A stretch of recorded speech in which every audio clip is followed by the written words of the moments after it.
Hey guys, good morning and welcome to Devbhoomi career point. आशा करता हूँ आप सभी लोग स्वस्थ होंगे, काफ़ी अच्छी आपकी स्टडी चल रही होगी।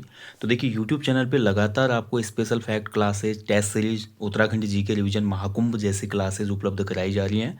आगामी UK triple SC and UK PSC परीक्षाओं के लिए ये क्लासेस बहुत ज़्यादा बेनिफिशियल हैं। इसी क्रम में आज देखेंगे Uttarakhand GK special fact class part 19 है आज। देखिए, पार्ट 17 से मैंने स्पेशल फैक्ट क्लास जो है यूके की आपकी, इसमें शुरू किया था गांधी जी की उत्तराखंड की धरती में यात्राएं। तो गांधी जी ने उत्तराखंड की धरती में टोटल 8 बार यात्राएं की थी, ठीक है। जिसमें हमने लास्ट टॉपिक में देखा था गांधी जी की चौथी उत्तराखंड यात्रा, जिसको हम कुमाऊं, गांधी जी की कुमाऊं यात्रा के नाम से भी जानते हैं। तो अल्मोड़ा तक गांधी जी के साथ क्या क्या चीज़ें हुई, गांधी जी ने कहाँ पर सभाएं की थी, कहाँ पर उनका मानपत्र पढ़ा गया, और क्या अन्य घटनाएं उस यात्रा में गांधी जी के साथ हुई थी, ये हमने कवर कर लिया था। अब कुमाऊं यात्रा के दौरान ही गांधी जी का जो अगला पड़ाव था वो था कौसानी, जहाँ से एग्जाम में बहुत प्रश्न बनते हैं। गांधी जी जब कौसानी जाते हैं ना, तो कौसानी से हिमालय का विहंगम दृश्य देखते हैं। कौसानी का जो क्लाइमेट था, कौसानी की जो नैसर्गिक सुंदरता थी, उसको देखकर गांधी जी ने उसको भारत का स्विट्जरलैंड कहा। और गांधी जी बहुत ही सरप्राइज हुए कि यार, हमारे देश में इतना खूबसूरत हिल स्टेशन, इतना खूबसूरत प्लेस होने के बावजूद क्यों भारत के जो अमीर लोग हैं वो स्वास्थ्य लाभ लेने के लिए यूरोप या आल्पस जो पहाड़ी है यूरोप की, वहाँ घूमने जाते हैं, ठीक है। तो ऐसा गांधी जी का मत था। आज के इस लेक्चर में हम देखेंगे। तो चलिए शुरुआत करते हैं सेशन की। तो देखिए, गांधी जी की कुमाऊं यात्रा। अब गांधी जी देखिए, आपका 21 जून 1929 को गांधी जी कौसानी पहुंचे। अब कहाँ से कौसानी पहुंचे, लास्ट टॉपिक में मैंने आपको बताया था गांधी जी ने अल्मोड़ा में भी सभा की। हालांकि अल्मोड़ा में सभा के दौरान गांधी जी के साथ एक घटना हो गई थी। दुर्भाग्यवश गांधी जी की गाड़ी के नीचे पदम सिंह नामक व्यक्ति जी आ गए थे, जिनके अगले दिन मृत्यु हो जाती है, जिससे गांधी जी बहुत ज़्यादा क्या हो जाते हैं, व्यथित हो जाते हैं, या गांधी जी को बहुत ज़्यादा शोक हो जाता है कि मेरी वजह से ऐसा हुआ। एक हिसाब से आत्मग्लानि होने लगती है गांधी जी को, ठीक है। वो सोचते हैं कि गाड़ी में जाने से अच्छा तो था कि मैं पैदल जाता, तो ऐसा वाकया नहीं होता। उसके बाद देखिए, फिर गांधी जी का जो शेड्यूल था, 21 जून को गांधी जी अल्मोड़ा से कौसानी के लिए रवाना होते हैं। और कौसानी के बीच में बहुत से प्लेसेस आते हैं, जैसे कि आपका मनान आता है, सोमेश्वर आता है, बोरारो आता है। तो इन क्षेत्रों के लोगों ने भी गांधी जी का खुले दिल से स्वागत किया और गांधी जी को चंदा वगैरह भेंट किया था, ठीक है। कौसानी में जो गांधी जी का स्वागत करने का जिम्मेदारी दी गई थी, तो कौसानी में गांधी जी की स्वागत करने की जिम्मेदारी थी बीडी पांडे जी की, ठीक है। बद्रीदत्त पांडे जी को ये जिम्मेदारी दी गई थी कि गांधी जी आएंगे, आप उनका स्वागत कीजिएगा, ठीक है। और गांधी जी को डाक बंगले में रुकाया गया था, ध्यान रखेंगे। और जिस डाक बंगले में गांधी जी रुके थे, अल्मोड़ा में जो डाक बंगला था उसमें ब्रिटिश कालीन, ठीक है, जिस डाक बंगले में गांधी जी रुके थे, जैसे ही देश आज़ाद हुआ, देश आज़ाद होने के बाद गोविंद वल्लभ पंत जी ने चाहा कि इसका नाम, इसको, इस डाक बंगले को उत्तर प्रदेश गांधी स्मारक निधि जो है उसमें बनाई गई थी, उसको समर्पित किया जाए। और फाइनली जब देश आज़ाद होने के कुछ टाइम के बाद, जब हमारा यूपी की तत्कालीन मुख्यमंत्री सुचेता कृपलानी जी थी, तो उन्होंने इस डाक बंगले का नाम रख दिया अनासक्ति आश्रम। आज भी आप जाएंगे तो अनासक्ति आश्रम के नाम से ही आपको ये मिलेगा, ठीक है। तो गांधी जी कौसानी में जिस डाक बंगले में रहे थे, उसको कहा जाता है अनासक्ति आश्रम। इस चीज़ का ध्यान रखें, ठीक है।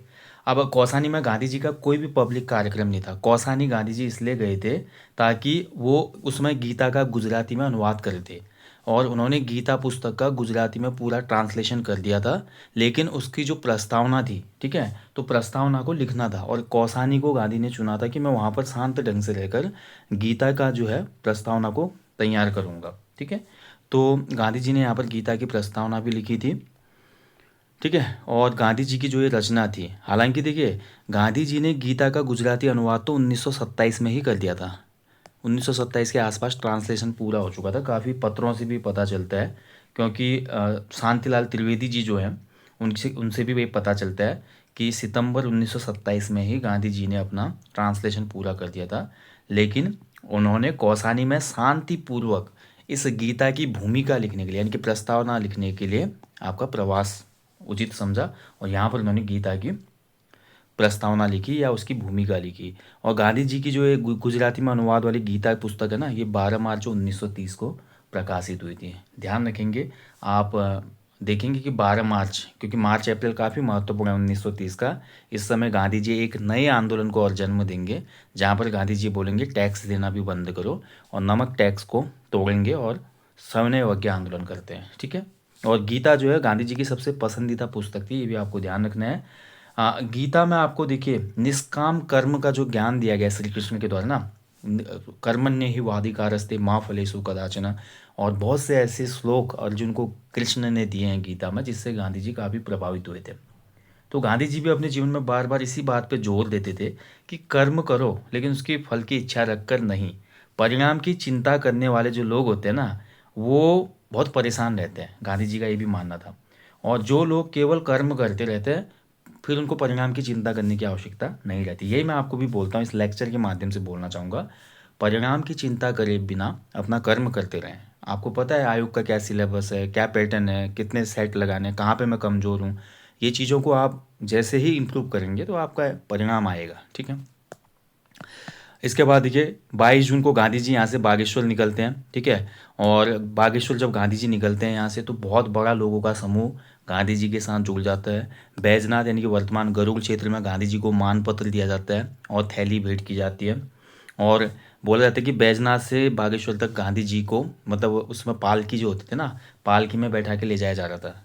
और पालकी में बोला जाता है कि जो हमारे मोहन जोशी थे, मोहन जोशी ने पालकी छोड़ी नहीं, लगातार कंधा दिया उस पालकी को, डोली को, जो डोली होती है, मोहन जोशी, विक्टर, विक्टर मोहन जोशी। ठीक है। तो विक्टर मोहन जोशी का गांधी के प्रति ये लगाव देखकर बहुत से आर्टिकलों में विक्टर मोहन जोशी को बोला गया था। आपने पढ़ा भी होगा कई जगह पे, आपका फैक्ट में आपका आता है कि ये विक्टर मोहन जोशी के लिए क्या बात बोली गई थी। ठीक है।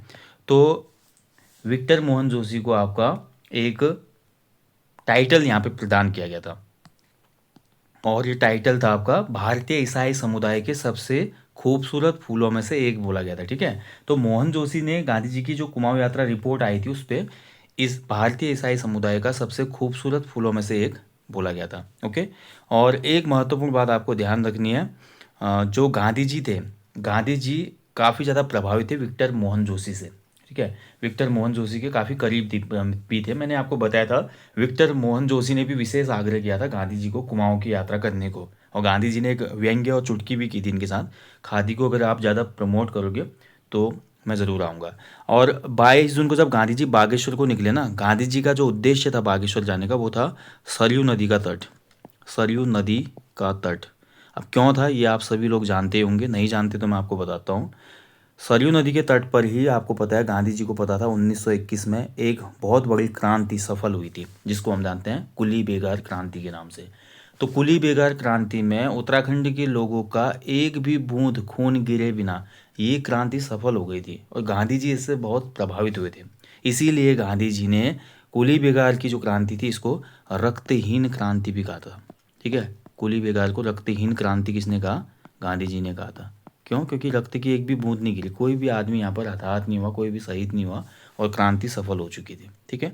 तो इसलिए सरयू नदी को देखना चाहते थे, वो तट वो देखना चाहते थे जहाँ पर इतनी बड़ी घटना घटी हुई थी, इसीलिए बहुत महत्वपूर्ण था। बाकी गांधी जी ने बागेश्वर में एक स्वराज भवन की नींव भी रखी, और इस स्वराज भवन के लिए सबसे ज़्यादा जो बजट उसमें मैनेज किया था, वो बोला जाता है कि किसने किया था? विक्टर मोहन जोशी ने ही। ठीक है। तो विक्टर मोहन जोशी ने काफ़ी प्रयास किया था इसके लिए, और गांधी जी ने स्वराज भवन की नींव रखी यहाँ पर, फिर लोगों को भाषण वगैरह दिया, और गांधी जी को यहाँ पर भी लगभग बोला जाता है कि 1800 रुपये के आसपास चंदा प्राप्त हुआ, और काफ़ी ज़्यादा और भी महिलाओं ने गहने वगैरह और भी सभी चीज़ें यहाँ पे दी थी। ठीक है। तो गांधी जी को काफ़ी चीज़ें यहाँ पे प्राप्त हो रही थी इस यात्रा के दौरान। और 23 जून को फिर गांधी जी बागेश्वर से वापस कौसानी लौट जाते हैं, फिर 2 जुलाई तक यहीं पे रहते हैं।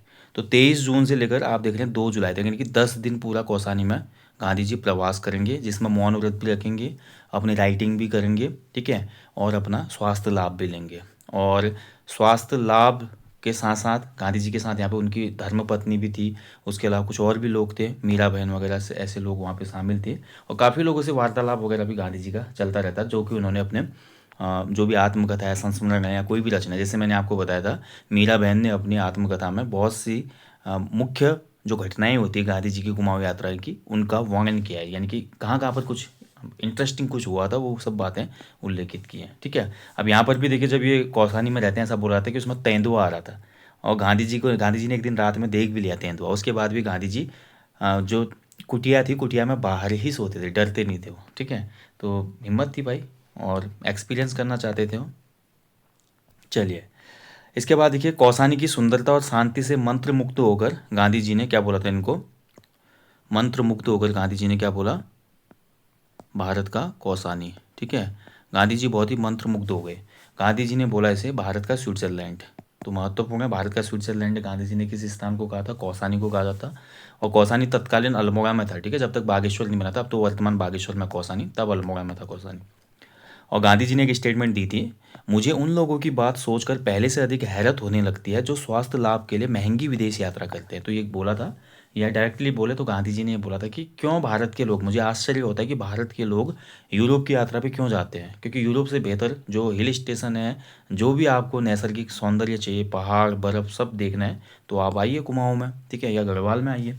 तो ये सब चीज़ें थी उत्तराखंड की या हिमाचल की धरती में उसमें। तो गांधी जी का ये कहना बिल्कुल सही था। ठीक है, इसके बाद गांधी जी यहाँ पर रहते हैं कौसानी में 10 दिन, और उसके बाद गांधी जी कौसानी से रानीखेत होते हैं, रानीखेत होते हुए रामनगर पहुँचते हैं। हालांकि जब रानीखेत से रामनगर जाते हैं ना गांधी जी, तो उसमें बहुत चीज़ें होती हैं घटित। गांधी जी जिस मार्ग से जा रहे होते हैं, क्योंकि देखिए जुलाई का मौसम आ चुका है, जुलाई मतलब मानसून आ चुका है। तो मानसून में देखिए आपका जो रानीखेत रामनगर वाली रोड थी, वहाँ पर मलबा आ गया एक जगह पे, कार फिसलने लगी क्योंकि कच्ची रोड्स थी उसमें।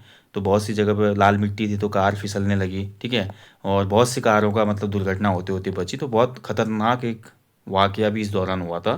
फिर भी गांधी जी का जो ये जत्था था वो डगमगाया नहीं, लोग आए, लोगों ने सपोर्ट किया, रोडें खोल दी गई। ठीक है, इसके बाद देखिए गांधी जी रामनगर में पहुंचते हैं, और गांधी जी को रामनगर में 4 मानपत्र उसमें दिए जाते हैं। ठीक है, तो मानपत्र मैं आपको पहले ही बता चुका हूँ, क्योंकि गांधी जी के आगमन का पहले ही रोस्टर बन चुका था, और जहाँ जहाँ पर गांधी जी जाते थे, मानपत्र का मतलब था कि गांधी जी आए हुए थे यात्रा में, और गांधी जी के सम्मान में जो पत्र पढ़ा जाता था उसी को मानपत्र कहा जाता था। ठीक है, तो जवाहरलाल नेहरू जी भी रामनगर पहुंच चुके थे गांधी जी के पहुंचने से पहले, और गांधी जी रामनगर मतलब संध्या के समय पहुंचते हैं, और 4 मानपत्र जो गांधी जी को मिलते हैं रामनगर में, एक नगर की जनता के द्वारा मिलता है, एक जो नोटिफाइड एरिया था यानी कि टाउन कमेटी थी उसके द्वारा मिलता है, एक सेवा समिति के द्वारा, और चौथा मिलता है किसानों के द्वारा।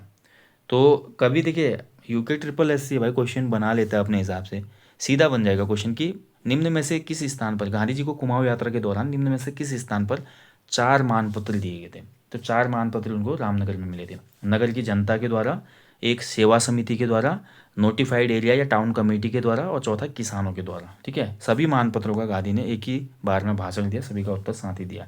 हालांकि रामनगर में गांधी जी को जो चंदा है काफ़ी कम इकट्ठा हुआ था, और गांधी जी काफ़ी ज़्यादा शॉक्ड भी थे, क्योंकि रामनगर जैसा व्यापारिक मंडी, रामनगर भी हल्द्वानी की तरह व्यापारिक मंडी मानी जाती थी उसमें, और वहाँ से कम कलेक्शन हुआ। ठीक है, इसके बाद गांधी जी देखिए आपका रामनगर में रात गुजारी था गांधी जी ने, और अगले दिन गांधी जी पहुँच गए 4 जुलाई को काशीपुर। ठीक है, काशीपुर में भी गांधी जी का बहुत अच्छा स्वागत हुआ, और गांधी जी का एक विशाल जुलूस जो था वो हमारा काशीपुर के टाउन हॉल तक पहुंचाया गया, काफ़ी लोग उसमें शामिल थे। और उसके बाद देखिए गांधी जी ने वहाँ पर भी भाषण वगैरह दिया, चंदा वगैरह इकट्ठा किया, और इसके बाद गांधी जी काशीपुर से निकल गए दिल्ली को। 5 जुलाई को गांधी जी दिल्ली पहुँचे, और उसके बाद वो अपने गुजरात का जो उनका साबरमती आश्रम था वहाँ के लिए रवाना हो जाते हैं। ठीक है, तो कुल मिलाकर देखिए जो गांधी जी की कुमाऊं यात्रा थी, बहुत सी चीज़ें इसमें घटित हुई थी।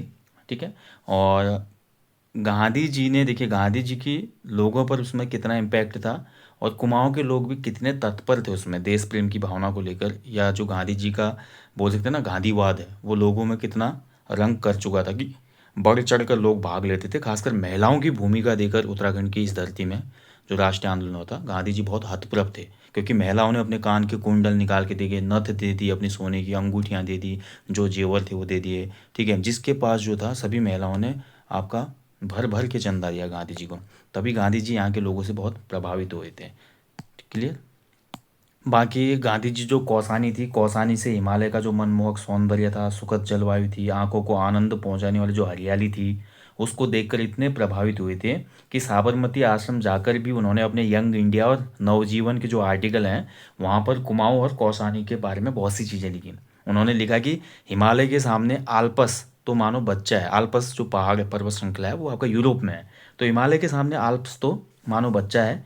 यूरोप के लोग आल्पस आल्पस पर मंत्रमुग्ध हो सकते हैं, उनका राइट है वो। ठीक है, वो लोग उसकी घाटियों में इंजॉय कर सकते हैं, स्वास्थ्य लाभ करते हैं, उनको हिमालय देखने की आने की ज़रूरत नहीं है। ठीक है, लेकिन भारत के लोगों को यहाँ पर विशेष आह्वान गांधी जी ने बोला कि यार मुझे बहुत ज़्यादा ये हैरत होती है, स्वास्थ्य सुधार के लिए भारत के जो धनाढ्य लोग हैं या जो भी अफोर्ड कर सकते हैं, वो क्यों ये यूरोप की धरती में जाते हैं। वो यहीं पे हिमालय की जो भी वायु है वो औषध रूप है। आयुर्वेद में भी इसके बारे में बोला गया है, काफ़ी चीज़ें बोली गई हैं। उसके बाद भी यहाँ के लोग इस पे गौर नहीं करते, तो गांधी जी थोड़ा इससे दुखी थे। ठीक है। बाकी गांधी जी ने अपना हिमालय प्रेम भी इस दौरान दर्शाया था और बहुत से आर्टिकल हिमालय के बारे में लिखे थे। क्लियर। तो यहीं पे गांधी जी की आपकी चौथी जो यात्रा थी उत्तराखंड की धरती में वो समाप्त हो जाती है। इसके बाद देखिए गांधी जी आएंगे आपका पाँचवीं बार उत्तराखंडी यात्रा में। और पाँचवीं जो उत्तराखंडी यात्रा रही गांधी जी की, ये पहुँचते हैं सबसे पहले फिर से इसमें हरिद्वार। हरिद्वार से गांधी जी का आगमन होता है 16 अक्टूबर 1929 को। देहरादून के परेड ग्राउंड में गांधी जी एक कार्यक्रम आयोजित करते हैं और लोगों से वहाँ पर आह्वान करते हैं कि ज़्यादा से ज़्यादा फंडिंग करें, चंदा इकट्ठा करा जाता है। ठीक है। और गांधी जी का यहाँ पर मेन जो काम देख रहे थे या सब चीज़ देख रहे थे देहरादून में, उसमें वो थे महावीर त्यागी, जिनको देहरादून का सुल्तान भी कहा जाता है, महावीर त्यागी। ठीक है। तो महावीर त्यागी वगैरह और काफ़ी लोग और थे, नरदेव शास्त्री वगैरह भी थे इसमें। और काफ़ी लोग इसमें गांधी जी के साथ आए थे, बड़े बड़े नाम उसमें गांधी जी के साथ यहाँ पर शामिल थे। ठीक है। ये आपको ध्यान रखना है। और इसके बाद गांधी जी पहुंचते हैं देहरादून से मसूरी। तो 17 अक्टूबर को गांधी जी ने मसूरी की यात्रा की। हालांकि मसूरी गांधी जी को पसंद नहीं आया जाता। जैसे कौसानी तो गांधी जी को बहुत अच्छा लगा था, हिल स्टेशन था बहुत बढ़िया। लेकिन जब वो मसूरी पहुंचे ना, तो मसूरी उन्होंने साफ साफ बोल दिया, मसूरी जो थी वो एक आराम गाह थी। किसकी? अय्यासों की। मसूरी के बारे में बोला गया था गांधी जी के द्वारा कि ये पैसे वालों के आराम गाह है, पैसे वालों का आराम गाह। ठीक है। यानी कि उसमें जो जिनके पास पैसा था वही मसूरी आते थे भाई, क्लब हाउस में मज़े हो रहे हैं, कोई कुछ कर रहा है, माल रोड में लोग घूम रहे हैं, शॉपिंग कर रहे हैं। और सबसे अच्छी बात गांधी जी को यहाँ पे लगी कि यहाँ पर उन्होंने छुआछूत की जो उसमें काफ़ी ज़्यादा छुआछूत वाला जो सीन चल रहा था समाज में, वो मसूरी में नहीं देखने को मिला। मसूरी में उनको इक्वेलिटी देखने को मिली थी। लेकिन उसका रीज़न ये था क्योंकि वहाँ पर सभी धनाढ्य लोग थे। तो धनाढ्य लोगों के बीच में देखिए, पैसे वाले में जब पैसा होता है तो पैसे में कभी आदमी जाति नहीं पूछता। ये आपने पुराना एक कहावत भी सुनी होगी, तो वही बात थी। तो इसी वजह से गांधी जी को ये कुछ कम लगा। लेकिन यहाँ पर गांधी जी को सुकून शांति नहीं मिल पाए। गांधी जी ने यहाँ पर भी देखिए आपका हिमालयन क्लब मैदान में एक बड़ी सार्वजनिक सभा हुई। गांधी जी ने यहाँ पर अपना भाषण दिया और बहुत से भारतीय लोगों के साथ साथ यूरोपियन जो वहाँ पर फैमिलीज थी, लोग थे, उन्होंने भी गांधी जी के इस भाषण को सुना था। क्योंकि मसूरी जब स्थापित हुई थी उसका मोटो ही ये था कि वहाँ पर ब्रिटिशर्स को स्थापित किया गया था। तो बहुत ज़्यादा वहाँ पर ब्रिटिशर्स, ऑफिसर्स, बिजनेस पर्सन, उसके साथ साथ जो भी जर्नलिस्ट थे, राइटर थे, काफ़ी लोग वहाँ पे निवास करते थे। ठीक है। यानी कि जो भी उसमें समाज का एक बोल सकते हैं कि ऊपरी हिस्सा था, समाज का जो उच्च वर्ग था वो वहाँ पे निवास कर रहा था। तो गांधी जी को कुछ यहाँ पे वो नहीं दिखी। और लेकिन गांधी जी बोलते हैं अपने जो भी उनके आर्टिकल वगैरह उसमें बोलते हैं साफ साफ, मसूरी में मुझे वो आनंद नहीं मिल पाया जो कौसानी में हिमालय के वो सामने देखने पे मिल रहा था। तो कुछ ऐसी बातें गांधी जी के द्वारा बोली गई हैं। ठीक है। बाकी गांधी जी की सभी छोटी बड़ी बातों का वर्णन मैंने आपको बोला है। मीरा बहन, मीरा बहन जो थी, मीरा बहन, मीरा बहन का वास्तविक नाम मैं आपको बता देता हूँ। लास्ट टॉपिक में मैंने पूछा था, अभी मैं आपको क्लियर कर देता हूँ। मिस स्लेड था इनका वास्तविक नाम। ठीक है। Miss Slade. और मैंने आपको बता दिया था इनकी जो आत्मकथा थी, ऑटोबायोग्राफी, द स्पिरिट्स पिलग्रिमेज, वहाँ पर उन्होंने गांधी जी की सभी बातों को उल्लेखित किया जो महत्वपूर्ण थी। ठीक है। चलिए, तो गांधी जी की पाँचवीं यात्रा उत्तराखंड की धरती में, ज़्यादा कुछ इसमें स्पेशल है नहीं। इसके बाद देखिए गांधी जी की छठी उत्तराखंडी यात्रा रहेगी जो कि आपकी नैनीताल 18 से 23 मई 1931। इस पर भी डिस्कस करेंगे अगले अंक में। ठीक है। तो क्या इस यात्रा में स्पेशल रहा, ये बातें हम सभी जानेंगे। बाकी देखिए जो गांधी जी की छठी यात्रा थी नैनीताल वाली 1931 की, इससे पूर्व कुछ महत्वपूर्ण बातें हैं जो बतानी आवश्यक है। देखिए काफ़ी जगह पे हमको ये फैक्ट दिया जाता है कि गांधी जी और चंद्रशेखर गढ़वाली की मुलाकात हुई थी बागेश्वर में भी। ठीक है। लेकिन जो गांधी जी की कुमाऊं यात्रा वाली जो किताब है जिससे मैं अभी आपको ये क्लासेस दे रहा हूँ, उसमें कहीं पर भी ऐसा मेंशन नहीं है। ठीक है।